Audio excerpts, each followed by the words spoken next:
Por aqui, o Agricultura BR fala agora do mercado da pecuária de corte e nós vamos conversar ao vivo com a Lígia Pimentel, da Agrifato, que participa desta edição conosco.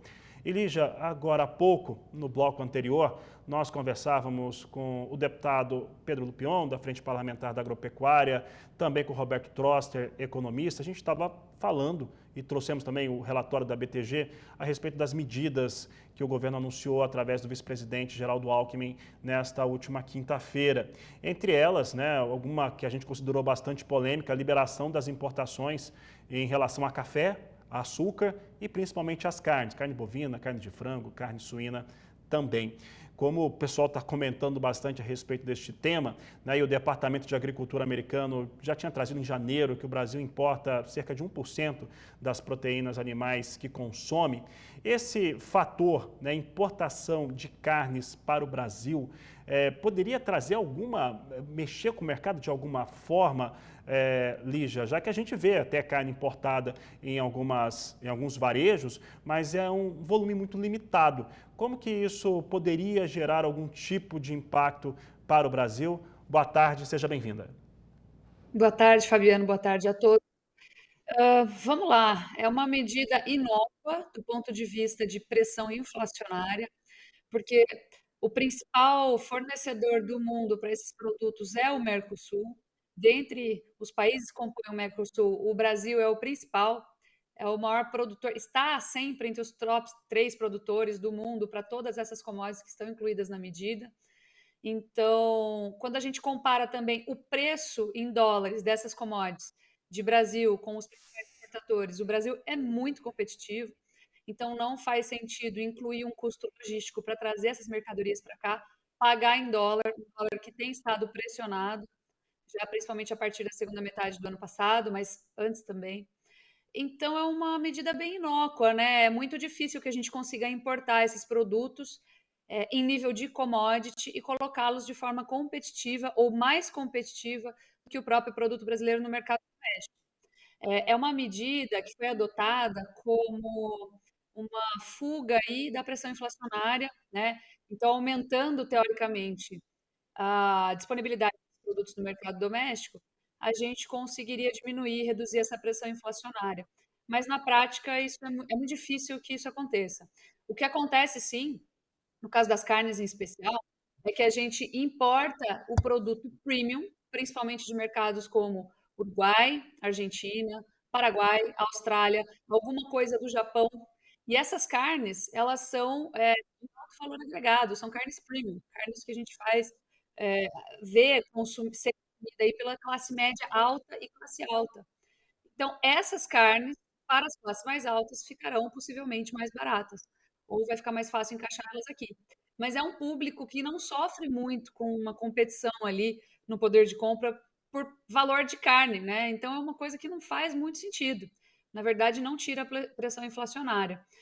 O que tiraria uma pressão inflacionária seria certamente reduzir gastos do governo, né?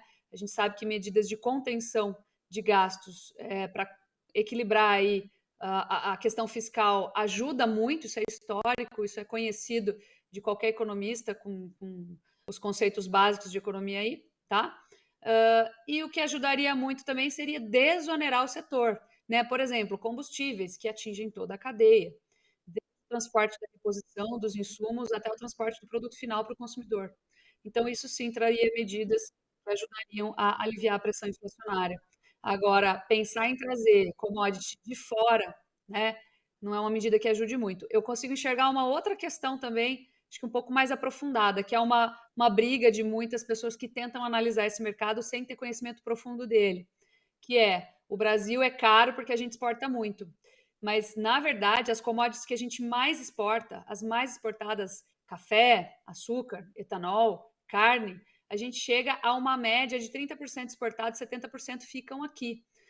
E mesmo assim, os preços domésticos, quando a gente compara com os preços lá fora, domésticos também, né, coloca uma baliza de um comparado com o outro, nós ainda somos muito competitivos.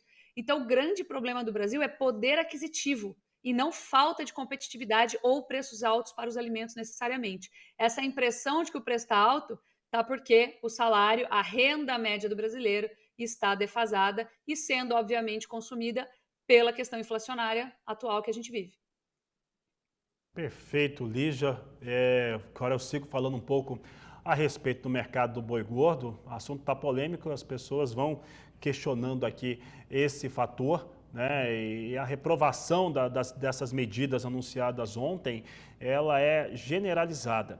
Mas falando um pouco a respeito agora do mercado de boi gordo, Lígia, eu queria saber de você o que mais te surpreende, né? Porque tem pecuarista que está incomodado um pouco com os valores hoje de referência para arroba de boi gordo, que tiveram queda, mas são muito melhores que do ano passado. Se isso te surpreende ou te surpreende mais o mês de janeiro começar com os valores em alta, como a gente teve nesse ano de 2025? O que a gente pode considerar dentro da normalidade, até pensando que estamos tendo descarte de vacas que não emprenharam?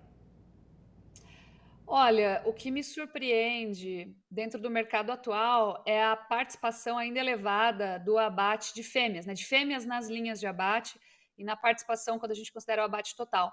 Acompanhando os números do Serviço de Inspeção Federal mais atualizados, a gente vê uma participação de fêmeas recorde, inclusive maior do que nós visualizamos no ano passado, tanto em participação, ou seja, porcentagem do abate, quanto em números, quanto nominalmente, né? Então, isso indica algumas coisas. A primeira delas é que quem abate a fêmea, né, majoritariamente, não vou falar aqui de quem produz novilha, vou falar majoritariamente, porque a gente tem tido muita novilha como um resultado do maior desfrute do rebanho, de aplicação de tecnologia, essas novilhas entrando no abate como uma forma de produção de carne. Isso acontece conforme o mercado vai se desenvolvendo. Nos Estados Unidos, tudo bem. Mas pensando em vaca, né, e descarte mesmo, porque a gente vê uma participação muito grande dessas fêmeas na linha de abate. Se a gente considerar, por exemplo, os abates de janeiro do Mato Grosso, foi 54% de participação de fêmeas nos abates de janeiro. É muito proeminente.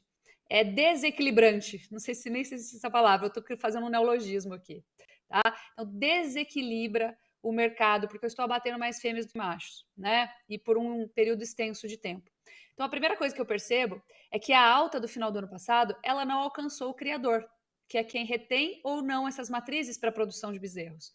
Então, esse criador, ele não conseguiu desfrutar daquela alta do final do ano passado, tá certo? Ele continuou amargando aí esse rebanho durante a seca e ele está se vendo obrigado a liquidar essas fêmeas, tanto por falta de caixa, para aliviar os recursos, quanto por falta de pastos, porque no ano passado a gente teve uma estiagem acima da média, nós tivemos queimadas, recorde histórico absoluto em área queimada no Brasil, prejudica muito pastagem, né? E em terceiro lugar, a gente tem um ataque de cigarrinhas hoje, de lagarta, morte súbita de pasto, acometendo boa parte das regiões produtoras importantes. Então, tudo isso pressionando ao descarte de fêmeas, né, e forçando até mesmo um abate antecipado por falta de pastagem em algumas regiões específicas. Vamos falar assim, combinar aqui, está chovendo bem, já há bastante tempo, e sol, calor, né, luz, calor e chuva mais ajudam do que atrapalham o pasto. Mas nós temos um acometimento de lagarta, de cigarrinha, como resultado de pastagens mais produtivas, mais suscetíveis a esses ataques. E nós temos que aprender a lidar com esses ataques, tá? Isso é muito normal, por exemplo, em lavoura. A gente está começando a aprender nos últimos 10, 15 anos a trabalhar com pastagens altamente produtivas e a gente acaba tendo aí problemas com esses ataques, tá bom? Então, não é novidade, mas assim, a gente tem visto isso com um pouco mais de intensidade esse ano, né? Um pouco mais de vulnerabilidade por parte do produtor, e tudo isso culminando num abate assim fenomenal de fêmeas, que consequentemente vai levar à falta dos produtos delas depois.